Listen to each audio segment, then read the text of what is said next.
Okay, so let's just begin this by naming what this experience feels like.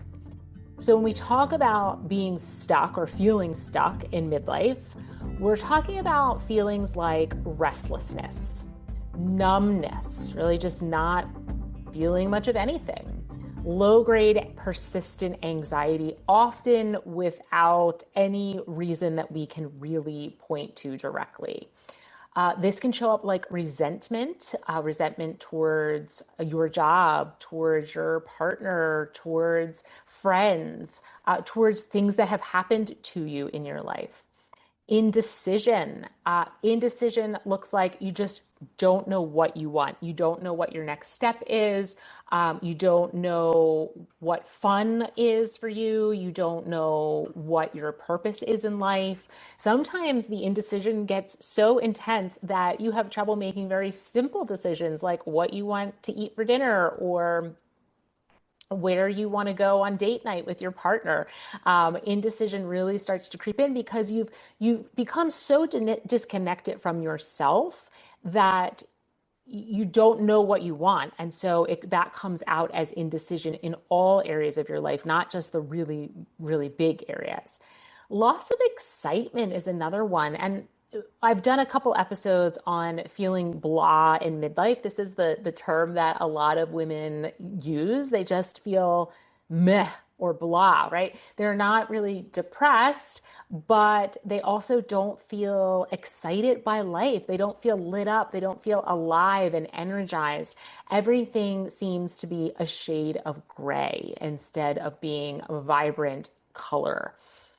So that loss of excitement is a big indicator, or that loss of feeling like super alive that you feel stuck.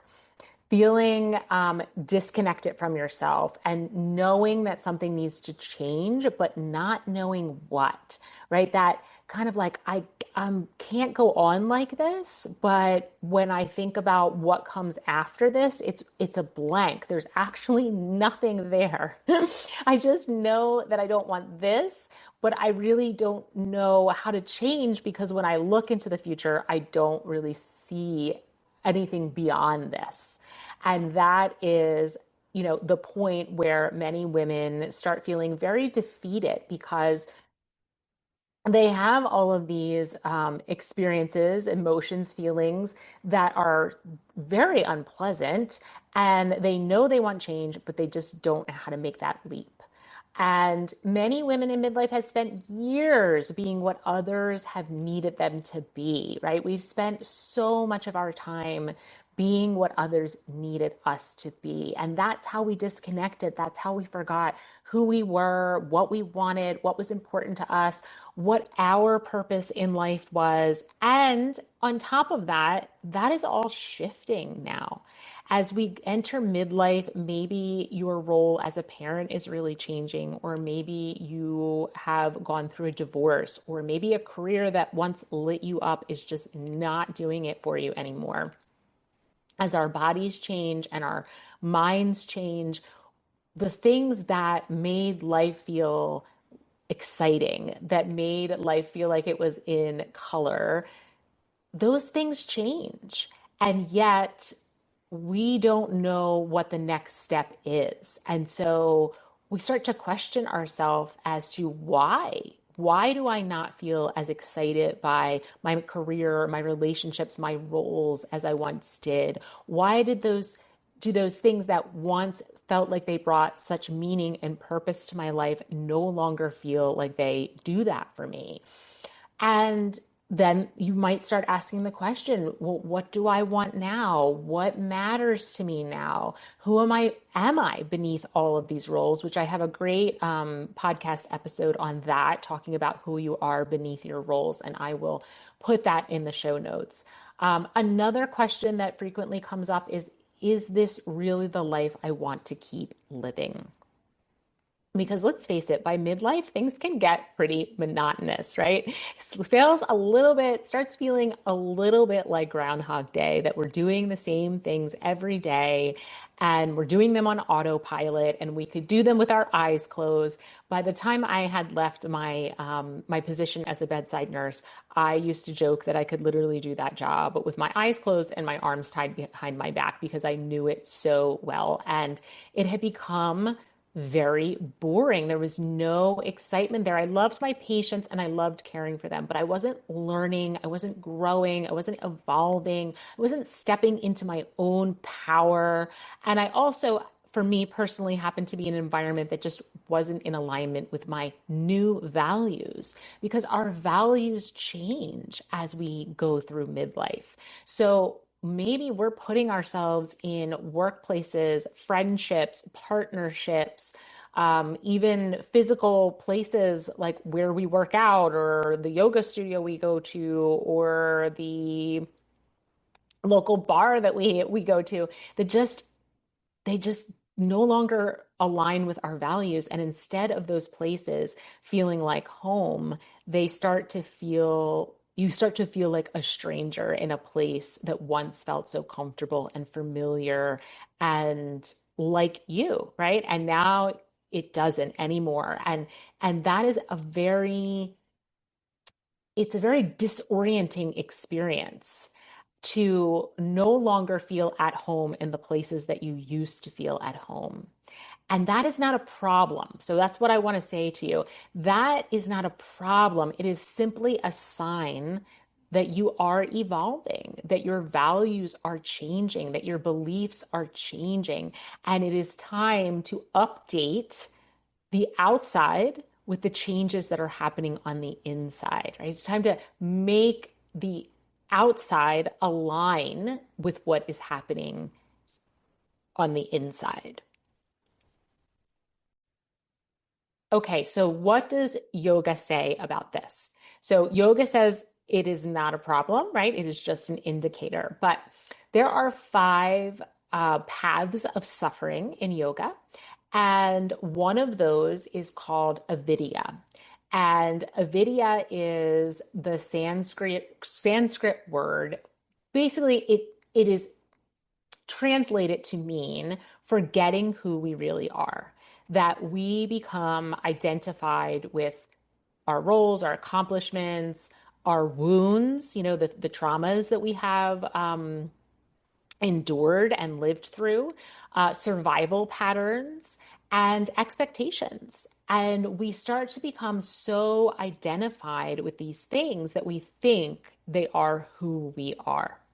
So when those things start to become out of alignment, when they no longer fit us, they no longer feel like us, we don't just feel uncomfortable, we feel completely lost. And it's why when we try to look into the future, when we say, I know I need a change, and when we try to envision what that looks like, it's a blank. Nothing comes through because we have identified with these things. We have decided that these are who we are, not just part of the human experience, but who we actually are.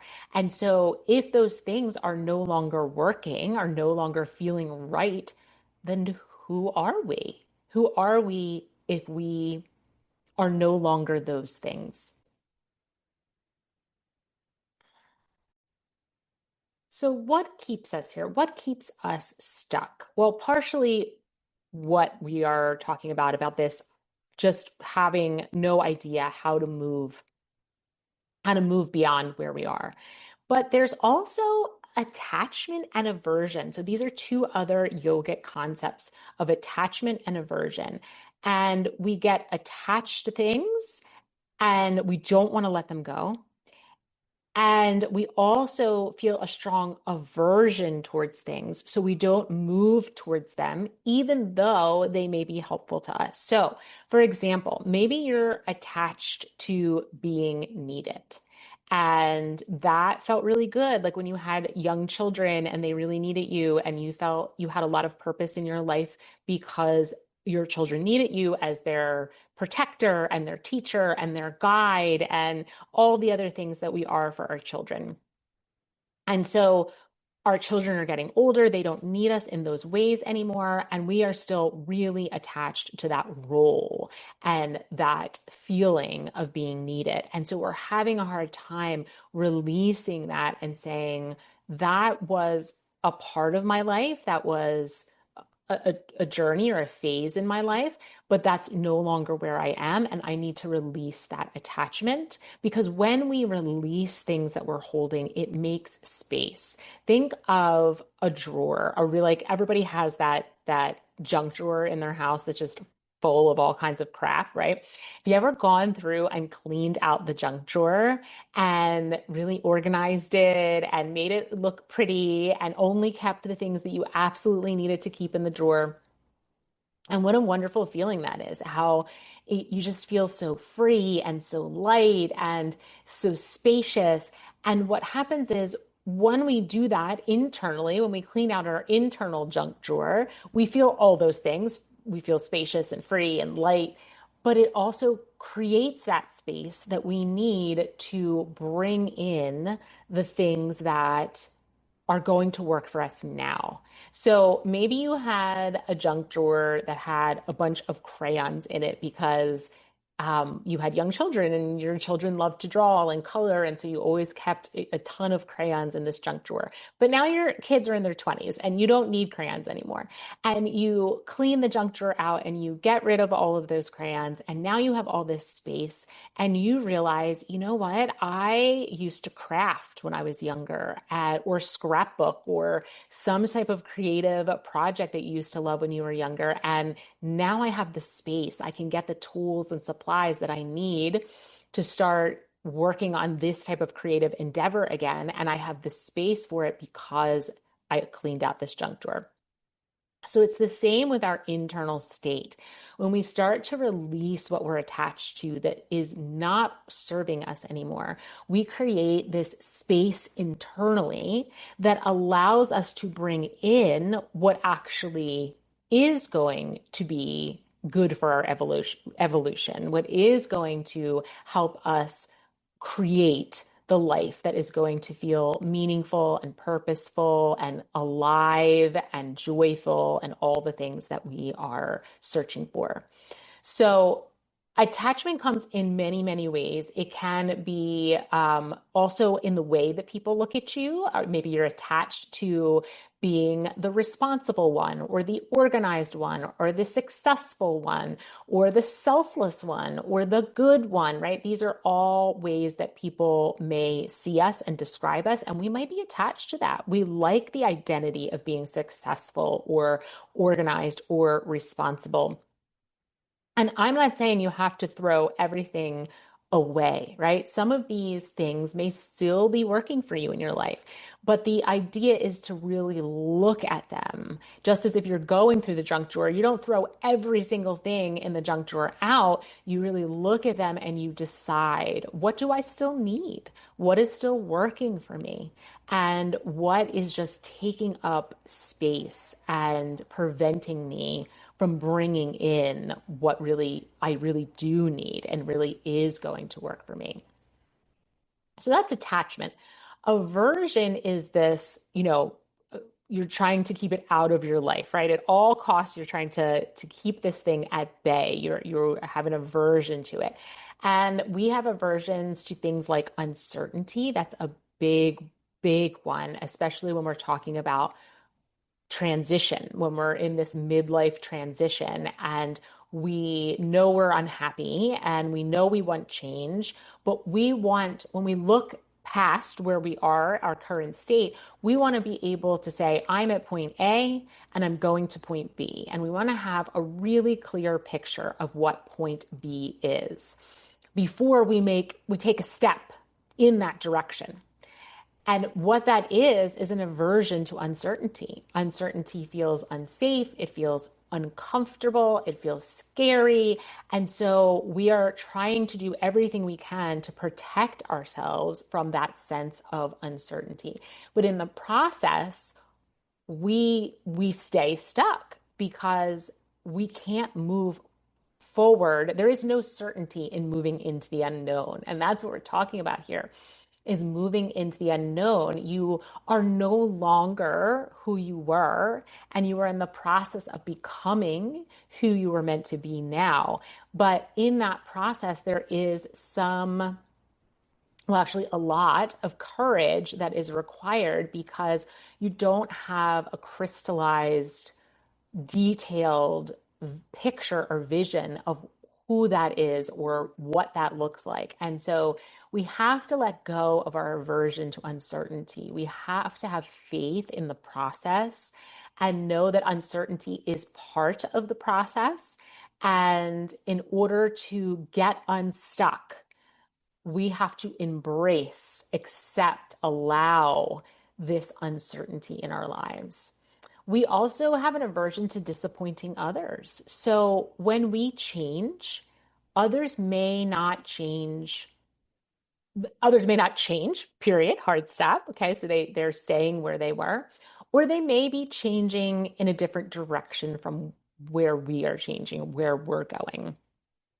And so that can create some strain in your relationships. And that can be disappointing.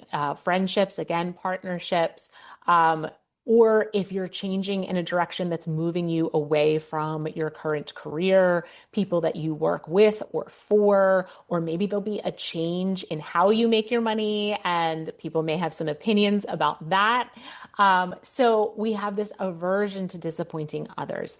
And that is, again, something we need to learn, just like we have to learn to embrace the uncertainty. We have to learn to embrace this fact that it's okay to disappoint others. That if I live my whole life just trying to protect myself and others from this disappointment, I will never live a life that is true to me. And I use this quote all the time. It's from Bonnie Ware.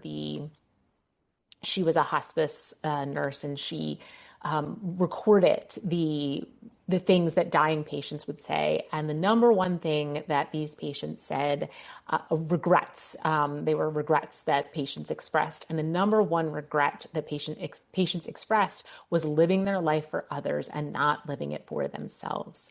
And it's a real trap that we get ourselves stuck in this, and especially if we have an attachment to being good or being successful or being responsible, right? If we have an attachment to that, then we certainly have an aversion to disappointing others. So in this process, know that you have certain sacred duties. We talk about dharma, which is the sacred duty to yourself, right? To fulfill your purpose, to fulfill your soul's purpose, to express your essence in the world. And we have duties to others as well, right? We have duties to our children, our extended families, our partners, our jobs. And I'm not suggesting that you abandon those duties, but if we are abandoning ourselves in the process, then we are really not living our lives. We are not living the most expanded life that we can live. And ultimately, that is how you do the most good in the world. You do the most good in the world by understanding why you were placed here, what you were meant to give, to share, how you were meant to serve.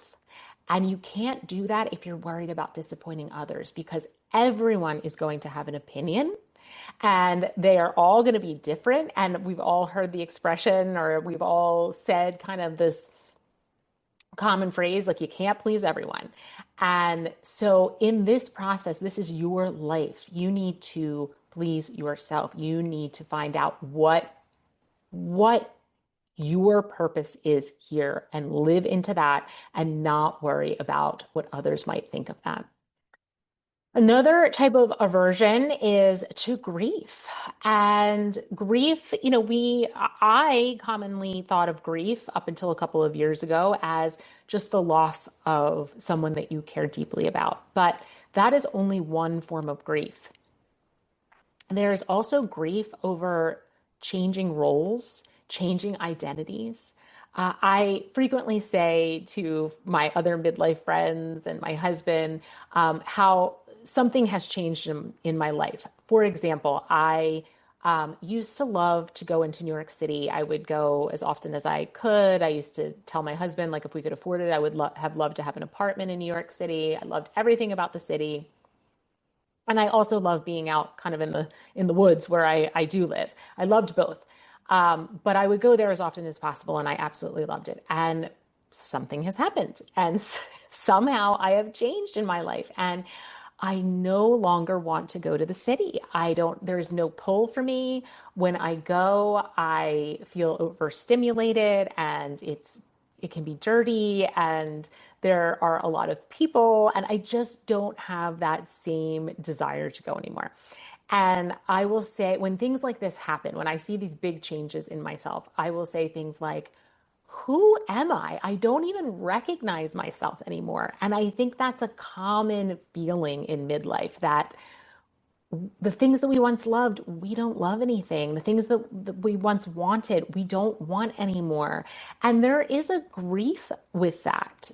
There's a grief with this idea, this knowing that there's another version of yourself out there, and that she no longer exists, that she is an old version of you.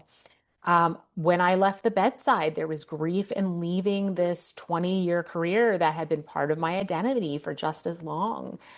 There's a grief in how my body's changing and my energy levels are changing, right? So there's all these little cuts, these little moments of realizing that I'm not the person that I once was.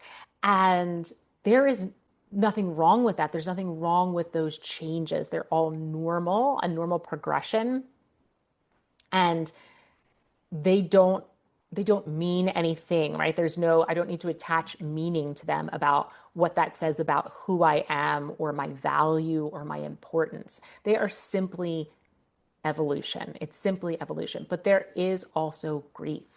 And I recently wrote a Substack article on this as well, and I will link that in the show notes as well. So, aversion to grief, aversion to change, and aversion to uncertainty, the unknown, and disappointing others.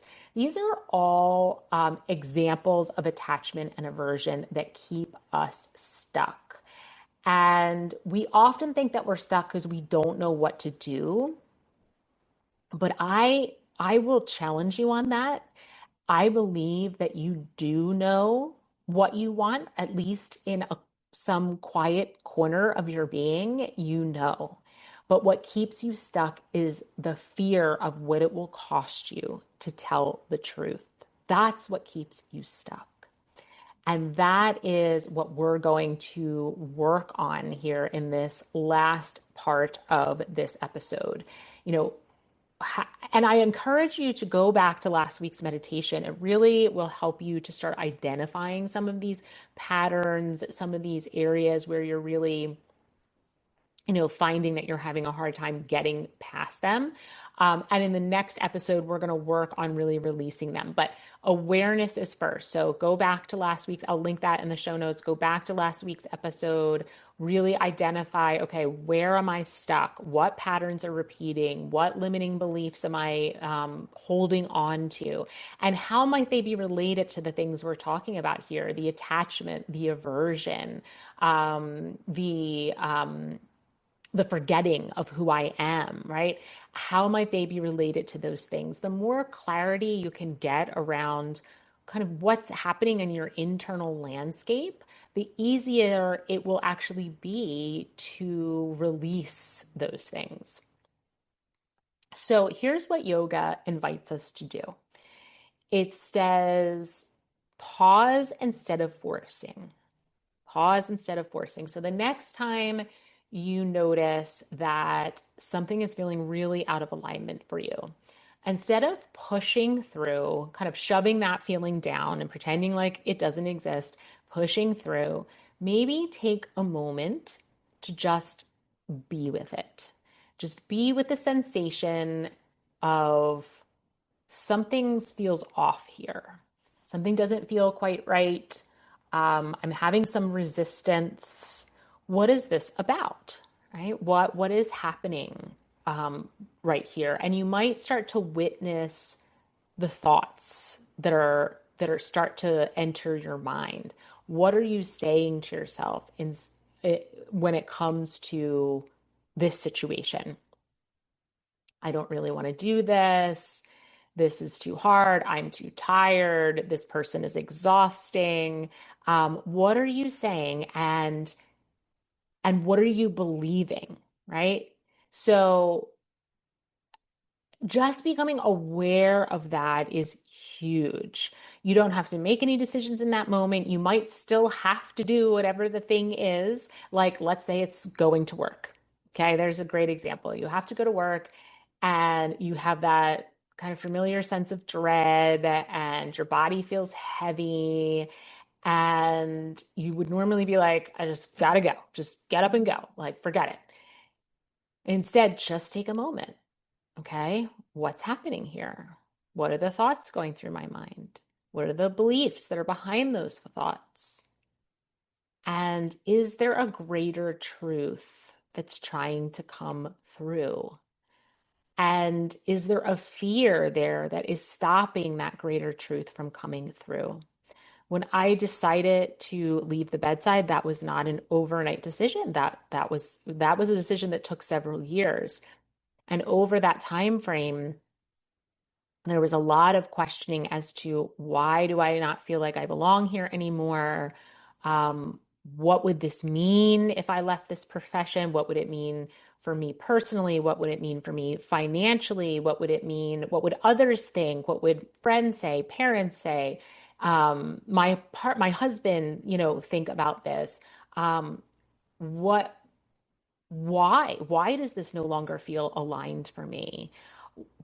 If I decide to transition out of this particular profession, what does that say about me? And am I afraid that that says something negative that people will judge me about? So just be with it, right? Just be with it. You can journal, you can just kind of sit by yourself and witness what's going through your mind, listen for that truth. And ultimately, the truth, if you give it the opportunity, if you pause, if you're open and receptive, then you will hear that truth starting to surface. And the old identities will start to loosen their grip, right? The things that you thought, oh my gosh, I could never do that, will start to feel like, well, maybe I could do that, right? And then once they start to loosen their grip just a little bit, we can practice small acts of alignment, small things that feel right in the moment. And each time we do that, we strengthen our power to do that. We get a little bit more creative. I'm sorry, a little more courageous. We get a little bit more in touch with ourselves. We get a little bit more disidentified with things that don't feel right to us. And it's a path back to yourself. It's a pathway home to yourself. So I highly encourage you that if you are feeling stuck and you really want to start moving forward, you recognize that you are in this pattern of stuck, but you don't know how to move forward, I invite you to first go back and do last week's meditation. And then maybe think about these journaling prompts. You don't have to do every single one of them. You can pick one that just feels the most aligned to you, or you can do them all. You can do whatever feels right. But think about these questions. Where in my life do I feel the most stuck right now? So we don't have to change everything at once, right? Maybe it's your relationship that's feeling really stuck. Maybe it's in your body that you're feeling really stuck. You're unhappy with your body. Maybe it's your career. Maybe it's your lifestyle, how the things that you actually do from day to day, whether it be what you eat or when or if you exercise or how much time you spend on your phone or on social media. Like, where do you feel stuck right now in your life? Okay, so that's just one of the questions. What identity am I afraid to let go of is another great question. So, what identity are you holding on to that feels super scary to say goodbye to? And why? If you uncover that, if you uncover that the identity that feels terrifying to let go of, ask yourself, why is it so terrifying for me to think about saying goodbye to that identity, to blessing it for what it gave me and letting it pass away? Question number 3. What truth have I been quietly hearing but resisting? When I realized that I needed to leave the bedside, I knew that truth.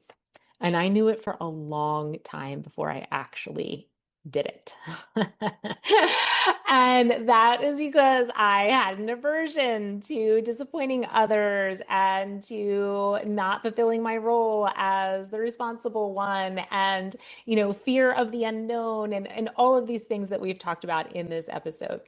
But that truth was there. And when I got quiet, it became crystal clear. It wasn't a series of excuses as to why I couldn't do that. It was crystal clear clarity that that is what I needed to do. I didn't have a plan for what was going to happen after that, right? This is the embracing the uncertainty. I wasn't sure how, when, what it would look like, but the truth was very clear. And so maybe, again, journaling on this question, or even just getting quiet in a meditative way, asking, you know, what's here? What's asking to be revealed? What truth is very close to the surface that I have been suppressing? Next question, what would alignment feel like in my body? So, when we're in alignment, when we are doing what we're supposed to be doing, there are very common ways that people feel. So often we feel light, we feel open, we feel easeful, we feel at peace, we feel like we're in flow. We feel connected to ourselves, connected to something, a bigger plan, a bigger scheme, right? So what would alignment feel like in your body for you? So think about something that you do in your life that is very aligned. It could be something so very simple, like maybe you really love taking your dog for a walk, right? It's peaceful, it's quiet, you like being with your dog, it's low stress. What does that feel like in your body? That is an aligned moment. If you enjoy that, that is an aligned moment. Maybe you really love cooking. What does it feel like in your body when you're cooking? Start to get familiar, start to memorize what alignment feels like for you. It doesn't mean that you're gonna, you know, run away from your life and do nothing but cook or walk your dog, right? It's just getting familiar with, oh, if I'm not certain, if my mind is not certain, my body will tell me. And once I get in touch with my body and I understand the messages it's trying to send me, then it is a powerful ally in this quest for getting unstuck and moving into a life that is more aligned and feels more like you, more like the you that you are now. And the last question is, what is one small step that feels honest and alive? So can you think of one small thing that you could do that would just feel like an exhale? That's what it would feel like. It would feel like a deep exhale. This feels this feels like me. And I feel deeply alive doing this. whatever it is, right? Maybe it's something you used to love to do when you were a kid. Maybe it's something that you've seen others do, and you're like, oh man, that's cool. I would love to do that. Like there's something inside of you that's pulling you in that direction, but something that feels honest to you and makes you feel alive. Okay, so those are my invitations for you for this gentle reflection. We're going to continue this month talking about all these things, about how to get unstuck, how to release these old patterns of thought, behavior, and belief, how to uncover the subconscious things that are holding us back. But this is a way of kind of understanding what's happening, why you're stuck. And then taking a little dive into deeper understanding, a deeper understanding of why you are stuck and what is behind that. So I'd like to end this with a reframe because we've talked a lot about being stuck. And my invitation to you, my invitation for this reframe is that maybe you're not stuck. Maybe you are just standing at the edge of a new chapter. And the old ways are simply, they cannot carry you to where your soul wants to go. That's the message I want you to walk away with, that you are standing on a precipice of change. And to get from where you are to where your soul wants to go, you need different strategies, different tools, different perspectives. And in order to fit those in your backpack, going back to the analogy of the drawer, right? If we think of our tools for life as a backpack that we carry, if your backpack is too full with the old tools that you don't need anymore, it's heavy and there is no space. So think about this being stuck as the point in your journey where you take your backpack off, you put it on the ground, and you start pulling all the crap out of it and examining, what do I even have in this backpack? I've been carrying this backpack for so long. I've been just shoving things in there my whole life without ever doing a clean out and deciding what I want to keep. I have a 12-year-old who never cleans out his backpack. That's why I'm thinking of this. And the amount of stuff that accumulates in his backpack is actually downright scary. And I think that is true of us, of our emotional backpack. It gets so full of unexamined stuff and so heavy that we literally can't fit a single other thing into it. So this is the part in your journey that you are taking your backpack off. You are getting rid of anything that you don't need anymore. And you're going to start to decide over these next couple of weeks. And if you want to go deeper, this is where you want to work with me, because we go deeper in our sessions, obviously, than I can ever go on the podcast. And we do it specific to you and your life and the things that are happening, specifically for you. But the idea is that you want to release, get rid of all those other things and start adding back in, deciding what you want to put in your backpack. No longer absent-mindedly putting things in there, but actually making conscious choices and decisions about what goes in your backpack and why you need it and what it's going to do for you. All right, my friends, if this episode resonated with you and you know you're in a season of change or uncertainty or becoming, this is exactly the kind of work I do with my clients. So together we uncover the patterns, the beliefs, the old identities, everything that keeps us stuck so that you can reconnect with your truth, your peace, your purpose. And you don't have to navigate this alone. This is big work, probably, in my opinion, the most important work of your life. It's why I'm so passionate about it. So if you want a guide on this journey, you want support along the way, you can book a discovery call with me through the link in the show notes or by heading over to my website at katiefrenas.com. and I would love to meet you in person. All right, friends, I hope this was helpful to you. Like I said, go back and do that meditation from last week. Think about working on those journal prompts, and I will see you next time.